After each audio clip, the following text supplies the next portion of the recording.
안녕하세요. 곽기섭 북한정론TV 김정은 대부 시간입니다.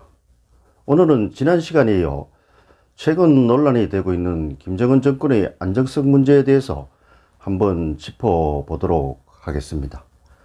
여러분은 김정은 정권이 안정적이라고 생각하십니까? 아니면 불안하다고 생각하십니까? 저는 2016년 초 한 고위급 탈북 인사에게 비슷한 질문을 한 적이 있습니다. 그때 그 탈북민은 공포 통치가 지금 심화되고 있고 경제난도 더욱 악화되고 있어서 간부들이 김정은에 대한 기대를 접은 지가 이미 오래되었다. 10년을 버티기 어려울 것이다. 지지들을 김일성을 한 100이라고 보면 김정은은 한 50, 김여정은 10 정도에 불과하다. 이렇게 하면서 아주 구체적인 수치까지 제시하면서 아주 불안정성을 강조한 적이 있었습니다.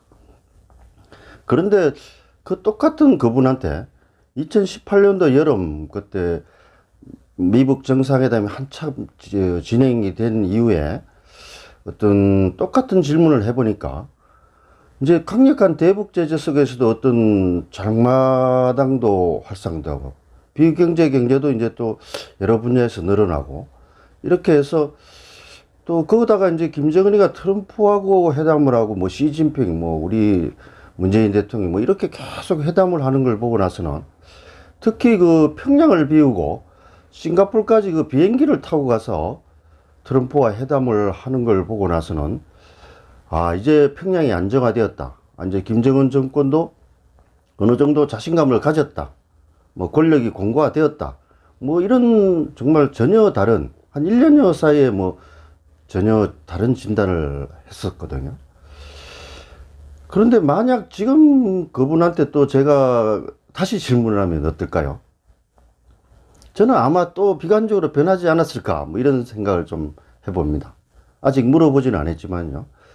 제가 2019년 2월 그 하노이 회담 그 노딜 하여튼 북한으로 말하면 외교 대참사를 겪고 나서 어떤 비핵화 협상 국면이 완전히 고착 국면에 있지 않습니까? 오히려 대결적 자세가 높고요.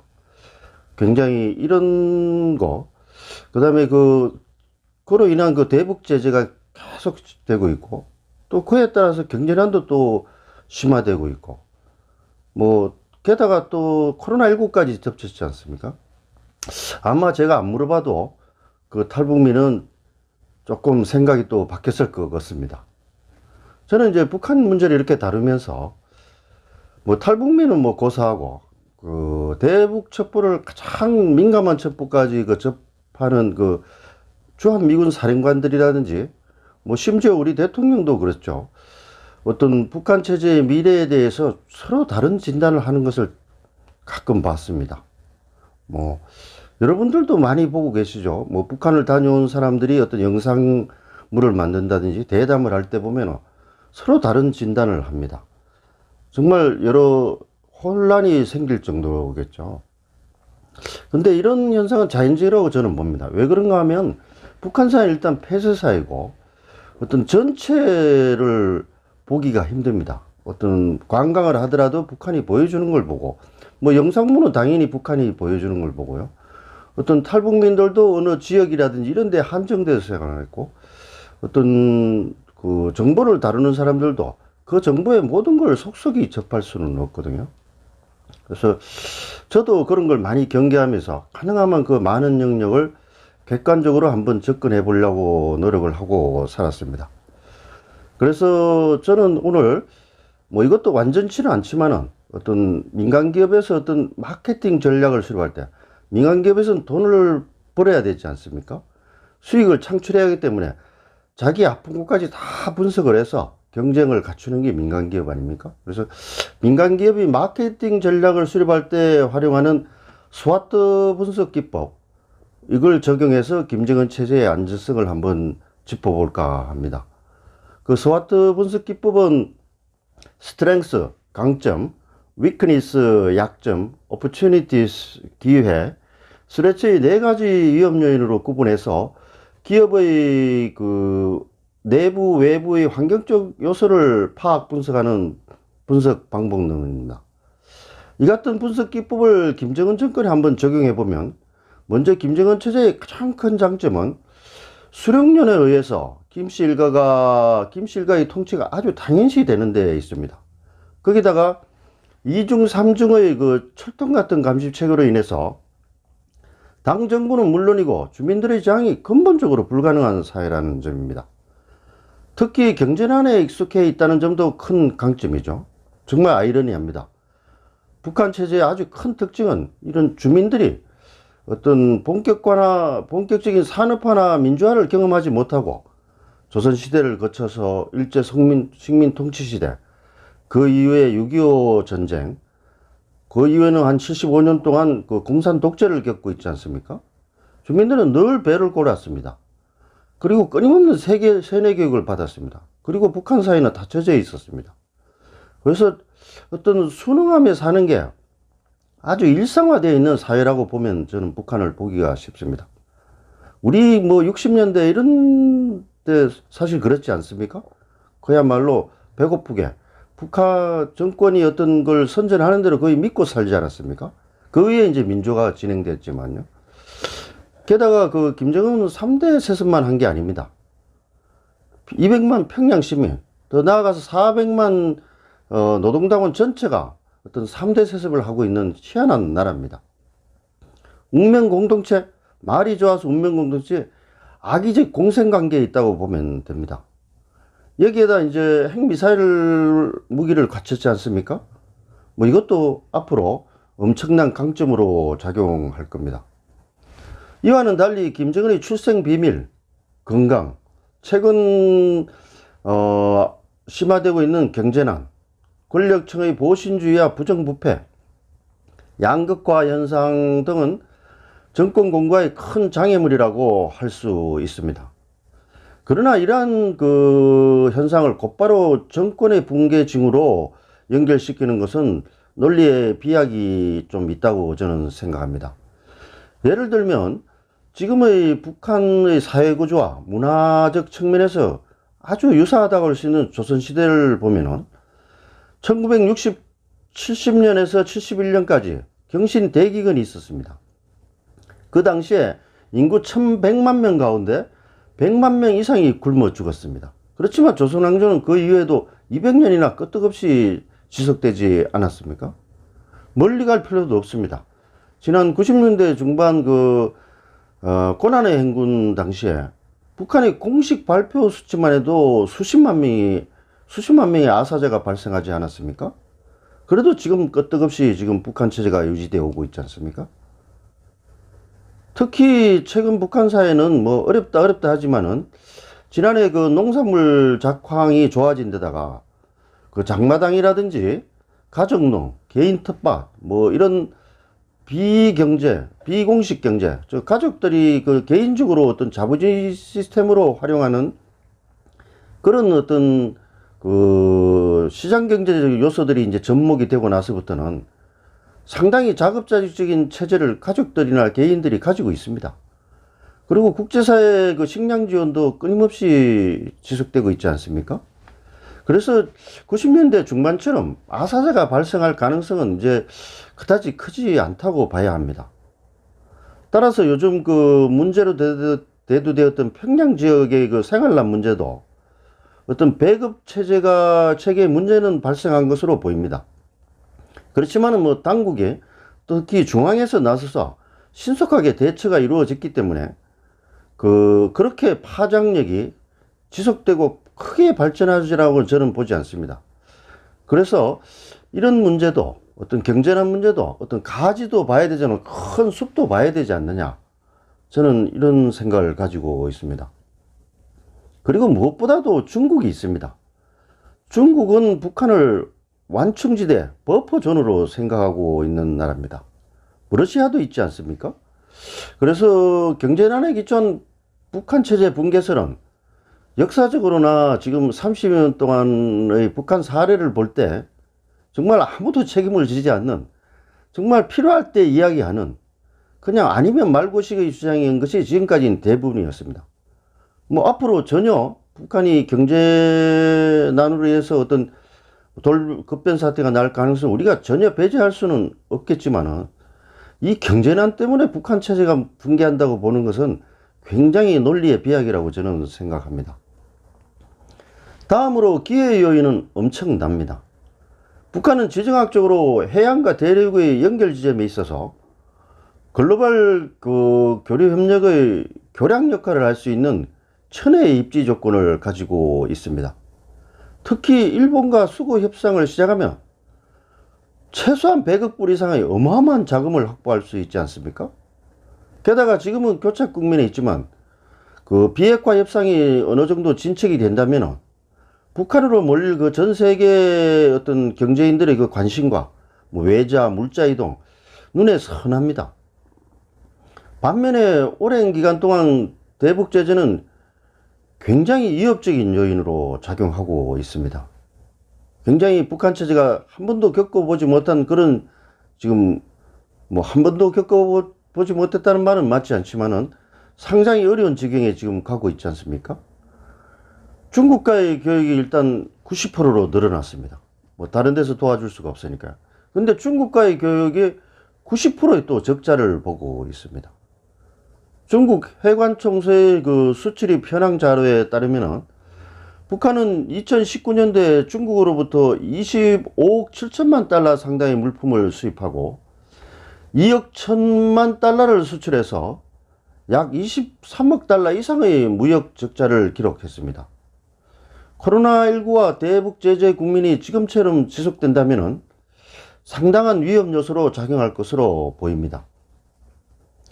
이 같은 네 가지 요인을 하여튼 종합적으로 한번 분석해 보면 김정은이 2018년 국제무대로 나온 이후에 변화된 가장 큰 특징점은 그동안 큰 위험 요인으로 작용했던 김정인을 타깃으로 한 압박, 참수작전, 대북 심리전, 엘리트 계층의 탈북 증가 등 이런 현상들이 이제 거의 미미해졌다는 것입니다. 이런 가운데 어떤 핵무기를 개발하고 성군 정치를 폐기하고 당후의 체계를 복구하고 어떤 자기의 조기 훈련 소기를 통해서 어떤 권력층을 아주 공고화하고 세대 교체를 이래 단행하면서 북한 김정은 체제의 강점은 보다 강해졌다고 할 수 있습니다. 특히 약점으로 지정됐던 국정운영 경험이라든지 경제난 이런 것들도 어떤 과감한 정책 결정, 시장 경제 요소 접목 등으로 해서 어떤 상당 부분을 해소했거나 또 해소가 진행이 중입니다.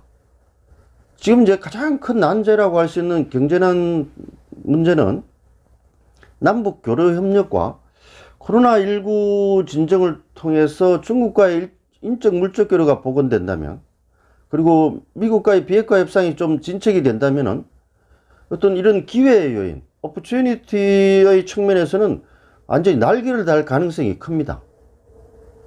결론적으로 김정은 정권은 오랫동안의 대북 제재로 인해서 경제적 어려움을 겪고는 있지만 정치, 군사, 사회 어떤 전반의 구조적 측면은 집권 초에 비해서 상당히 안정화되었다고 할 수 있습니다.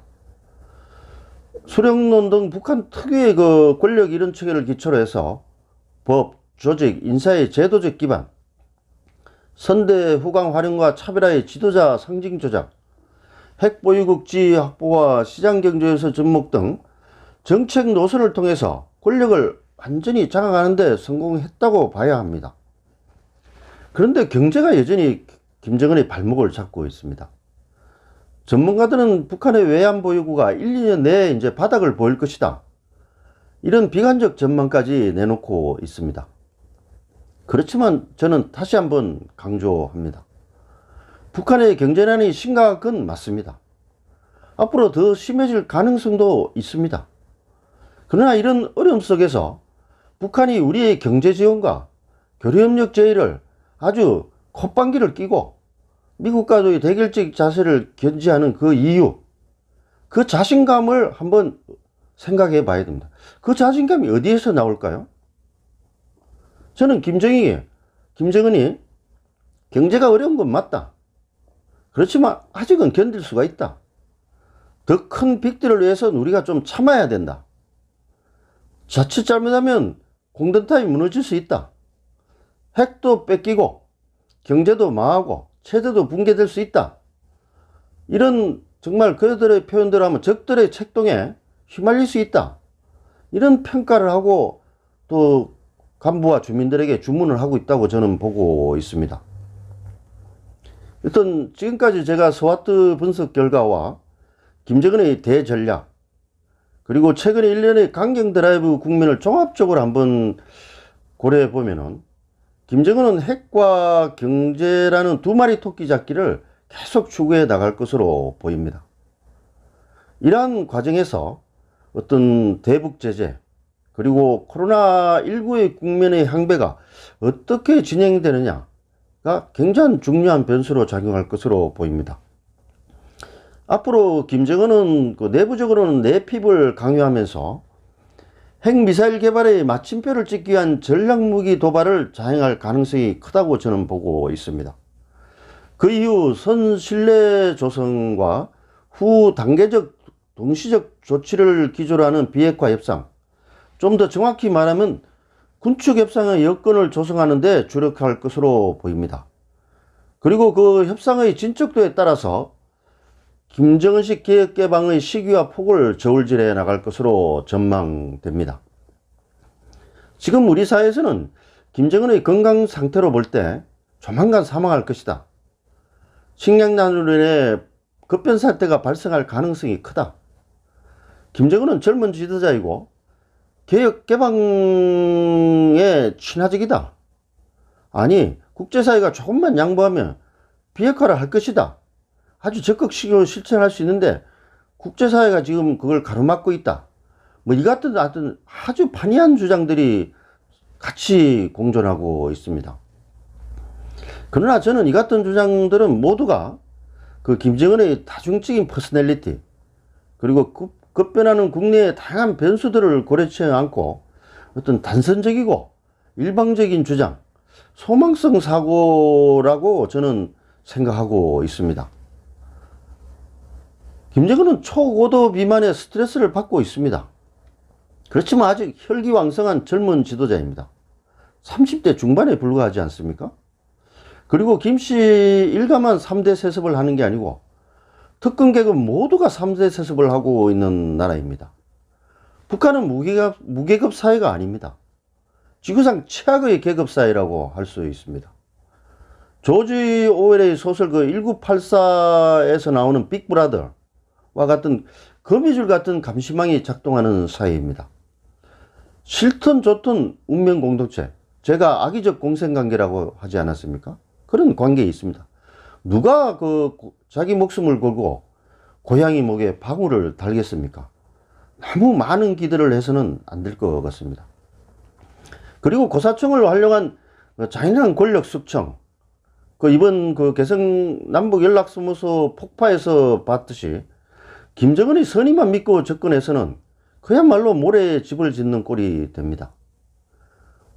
이제 우리 국민들의 생명과 재산을 위협할 날도 멀지 않았습니다. 핵미사일이 실전 배치가 되면 지금보다 더한 상황을 연출할지를 모릅니다. 할지를 모르는 게 아니고 저는 한다고 봅니다. 그래서 저는 또 강조합니다. 소망의 기초에서 김정은의 선의만 믿어서는 절대로 안 됩니다. 반대로 김정은이 곧 죽고 북한이 망할 것이라는 분들도 소망과 고정관념을 좀 넘어서시길 바랍니다. 김정은도 다 계획이 있습니다. 아니, 대전략을 가지고 있는 승부사라고 제가 이야기하지 않습니까? 절대 우습게 봐서는 안 됩니다. 김정은의 모습을 제대로 봐야 합니다. 트럼프가 김정은의 생명줄을 끊어줄 군사행동을 할 것이다. 전면적 대북 압박을 취할 것이다. 저는 그렇게 보지 않습니다. 그런 기대 가지고 있는 분들이 참 많은데요. 이제 좀 미몽에서 깨어나야 될 것이라고 봅니다. 한반도 주변의 역학구조상 정말 힘든 일입니다. 그런 일들은. 그러다가 요번에 볼턴 회고록을 받지 않습니까? 트럼프는 그야말로 자기 아메리카 퍼스트만 생각하는 사람입니다. 한미동맹 떠날지도 모릅니다. 그래서 우리가 한미동맹을 우리가 그냥 억지로 잡으라는 게 아니고 전략적으로 기브 앤 테이크를 하면서 미국과 이제 우리도 국력이 컸기 때문에 적절한 기브 앤 테이크를 하면서 트럼프가 못 떠나게끔 우리를 잡게끔 우리가 미국을 잡는 게 아니고 미국이 우리를 잡게끔 만드는 게 굳건한 한미동맹관계를 만드는 겁니다. 과거의 한미동맹관계와 다른 새로운 한미동맹관계를 만들어야 됩니다. 일부에서 미국이 그렇기 때문에 미국을 떠나서 중국과 해야 되는데 그건 정말 뭐 피하다 뭐를 만나는 겁니다. 미국과 전략적 어떤 그 사고를 가지고 한미동맹 관계를 더 굳건히 해 나가야 될 때라고 저는 봅니다. 시진핑 정말 우리 6.25 동란도 겪었고 시진핑 집권 시에 천안함 폭침도 겪지 않았습니까? 절대 우리를 도와줄 사람이 아닙니다. 북한을 목소리 할 사람은 더더욱 아니고요. 중국에게 북한은 입술과 같은 존재입니다. 중국은 번갯놀이라는 게 있지 않습니까? 북한을 자기 집을 지키는 개라고 생각하고 있는 나라입니다. 중화사상이 지금도 있고 특히 시진핑 들어서 천하 패권주의가 다시 작동하고 있지 않습니까? 한반도 전역에 한국과 미국 중심의 그 질서가 서는 것을 절대 용납하지 않을 것입니다. 북한이 그래서 망하도록 절대로 놔두지 않는 거죠. 뭐 일본은 더 말할 필요가 없겠죠. 국제사회는 정글입니다. 오늘의 친구가 적이 되고 적이 친구가 되는 복잡계라는 걸 명심하시길 바랍니다. 단선적으로 접근해서는 안 됩니다. 종합적, 입체적이고 전략적으로 접근해야 합니다. 국가안보와 국익은 상대가 있는 게임입니다. 혼자 하는 게 아닙니다. 최상이나 선의를 판단해서도 안 됩니다. 차선이면 만족할 수 있어야 되죠. 핵을 포기하지 않을 것이 확실시되는 김정은을 믿고 영양제를 수혈하는 게 우리의 안보와 국익에 도움이 되는지 우리 후손의 미래를 담보해 줄 수 있는지 정말 냉철하게 곱씹어 봐야 합니다. 지금 북한, 미국, 중국 등 그 국제사회의 그 현재 그리고 미래 이런 대전략에 대한 세심한 분석이 필요합니다. 그래서 그에 기초해서 북한이 핵을 포기하지 않을 경우에 그 우리의 행동 계획 플랜 B까지를 포함한 다양한 시나리오를 상정해야 합니다. 그런 연후에 어떤 한미동맹을 강화하고 중국을 어떻게 활용을 하고 어떤 기브 앤 테이크를 어떻게 해서 배합을 해나가고 어떤 북한 내 진실 알리기 활동 정말 이번 대북전단사 때 제가 할 말이 많지만은 이미 했기 때문에 하지만 정말 중요한 활동입니다.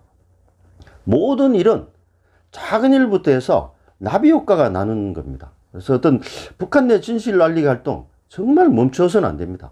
우리 자유민주사의 가장 큰 특징이 다양성을 존중하고 그런 자유민주주의 체제를 갖춰서 지금까지 우리가 발전해 왔습니까? 발전해 오지 않았습니까? 세계에는 더 말할 나위가 없고요. 그런 어떤 인류의 기본적인 가치를 알리고 특히 어떤 독재자들의 그 비행을 알리고 뭐 이런 것들에 대해서 우리가 막는다? 정말 우리 자유민주주의의 근본 가치를 훼손하는 겁니다. 그야말로 자가당착이라고 저는 봅니다. 그래서 우리는 지금 있는 어떤 수단을 어떤 대남북 평화협력, 그 한반도 평화협력 체제를 건설하고 어떤 북한을 우리 그 전체 한민족이 되게끔 하는 데에 대해서는 어떤 옵션을 버려서는 안 됩니다. 우리는 모든 옵션을 테이블에 올려놓고 그에 맞게끔 수기토의하면서 그게 맞게끔 그걸 해야 됩니다. 그래서 제가 북한한테는 당당해야 하고 전략적 사고를 해야 된다고 강조하고 있지 않습니까? 정말 우리는 지금 한반도에 새로운 그 질서가 짜여지고 있는 변곡점이라는 사실을 한시도 잊어서는 안 됩니다. 김정은은 핵미사일 개발에 마침표를 찍으려고 지금 하고 있지 않습니까? 위기를 위기로 느껴야 된다고 제가 매일 강조하는 이유가 그것입니다. 지금은 한반도의 또 다른 100년의 변곡점입니다. 저는 그런 이야기를 하고 싶습니다. 우리 정부가 이렇게 장기적이고 전략적 관점을 가져야 북한과 주변국에 휘둘리지 않으면서 북한 비핵화와 자유민주 통일의 기반을 조성해 나갈 수 있습니다. 저는 흡수 통일을 하자는 게 아닙니다. 역사적 경험적으로 입증된 자유민주 체제의 그와 시장경제 체제가 통일한국이 지향해야 할 길이지 않습니까? 그리고 그 과정이라고 생각하기 때문입니다. 그렇지 않고 소망이나 어떤 고정관념에 집착해서 우리의 패는 다 보여주고 북한과 주변국들의 숨은 의도에 대한 분석과 대처를 많이 등한시한다면 우리의 운명은 누가 보장해 주겠습니까? 구한말의 운명과 또다시 우리가 그런 운명을 맞이하지 말라는 보장이 어디 있습니까? 최악의 시나리오도 우리는 가정하면서 정부 정책을 수립하고 시행해 나가야 된다고 저는 생각합니다. 정말 장기적이고 전략적인 관점을 가지고 자유민주주의 체제, 대한민국의 길을 묵묵히 걸어가야 된다는 점을 다시 한번 강조하면서 오늘 방송을 마치도록 하겠습니다. 경청해 주시어 대단히 감사합니다.